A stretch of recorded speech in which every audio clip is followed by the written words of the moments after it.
Karen Reese, the former head of nursing at the Countess of Chester Hospital, who retired in March 2018, shared a deeply personal account with the Sunday Times, revealing a surprisingly close bond she developed with Lucy Letby following Letby's removal from the neonatal ward.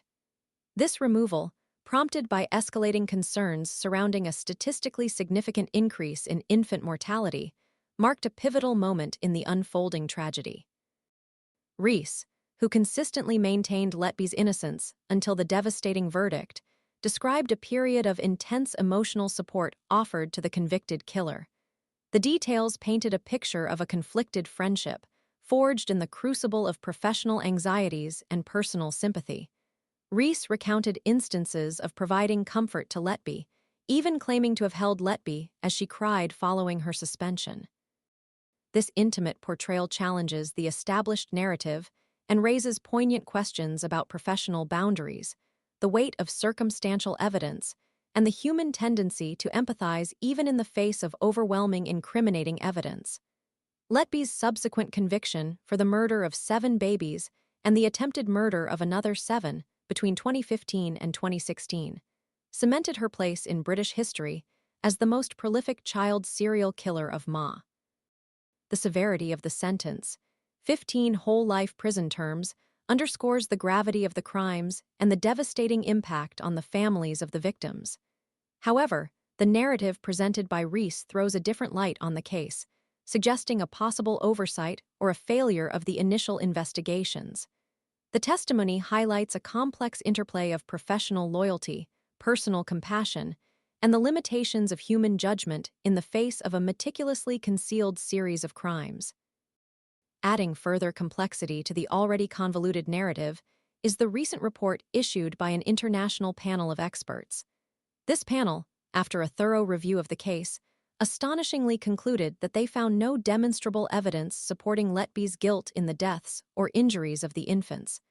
The experts instead attributed the unfortunate outcomes to a combination of inadequate medical care and the natural progression of pre-existing medical conditions. This contradictory assessment throws the entire investigation into stark relief, prompting serious scrutiny of the initial evidence gathering and the judicial process that led to Letby's conviction. The panel's findings suggest a systemic failure, highlighting the potential for misinterpretations and the limitations of relying solely on circumstantial evidence in complex medical cases. Reese's testimony at the Thirlwall inquiry, established to investigate the events surrounding the murders and attempted murders, acknowledged the blurring of professional lines in her relationship with Letby. The inquiry revealed a series of text messages exchanged between Reese and Letby, revealing a level of intimacy unbefitting of a professional relationship. One such message, "Hang on in there, girl. Your nursing team are fully behind you. We will get through this," illustrates the degree of support and encouragement Reese provided. This level of personal involvement undoubtedly calls into question Reese's professional judgment and her capacity to remain objective in the face of such a sensitive and emotionally charged situation. The contrasting viewpoints offered by Reese's testimony and the international panel's report underscore the profound complexities of the case, leaving lingering questions about the true nature of Letby's involvement and the failures within the system that allowed the tragedy to unfold. The implications of these revelations extend far beyond the immediate case, raising serious concerns about infant mortality rates, the standards of neonatal care, and the processes involved in high-profile criminal investigations.